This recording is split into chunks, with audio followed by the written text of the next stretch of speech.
বিরতির পর স্বাগত। সিআইটিইউ সাবরু মহকুমা কমিটির উদ্যোগে আজ প্রসূন মজুমদারের স্মরণ সভার আয়োজন করা হয়। ৪ঠা মার্চ সিআইটিইউ সাবরু মহকুমা অফিসে স্মরণ সভা অনুষ্ঠিত হয়। গত ১৭ ফেব্রুয়ারি বেলা 11:30টায় চিকিৎসাধীন অবস্থায় মারা যান সিআইটিইউ সাবরু মহকুমা কমিটির সহ সম্পাদক।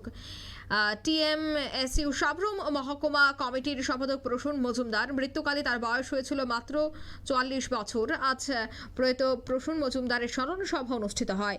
প্রয়াত প্রসূন মজুমদারের প্রতিকৃতিতে ফুল এবং শ্রদ্ধা জানায় সিআইটিইউ নেতৃত্বরা। প্রয়াত প্রসূন মজুমদারের ছোট বোন শতাব্দী মজুমদার এবং স্মরণ সভায় আলোচনা করেন সিআইটিইউ ত্রিপুরা রাজ্য কমিটির সম্পাদক শঙ্কর প্রসাদ দত্ত সহ অন্যান্যরা। সে বিষয়ে কি বলছেন সংশ্লিষ্টরা এই স্মরণ সভাকে কেন্দ্র করে শোনাচ্ছি।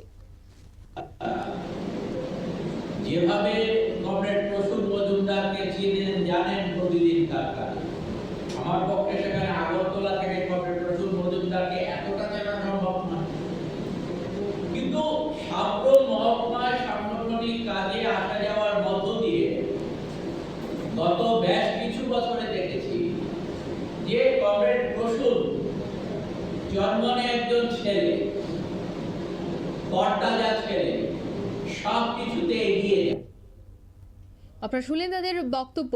স্মরণ সভা ১৭ ফেব্রুয়ারি প্রয়াত হয়েছিলেন সিটুর এই সাবরু মহকুমা সহ সম্পাদক। তবে আজ তার উদ্দেশ্যে স্মরণ সভার আয়োজন করা হয়েছে। এই মুহূর্তের সংবাদ এই পর্যন্তই। আমাদের পরবর্তী নিউজ এবং আপডেট তার সাথে বিস্তারিত আরও আলোচনা করতে আমাদের পরবর্তী টক শো দেখার জন্য অবশ্যই চোখ রাখবেন নিউজ ভ্যানগার্ডের পর্দায়। ধন্যবাদ।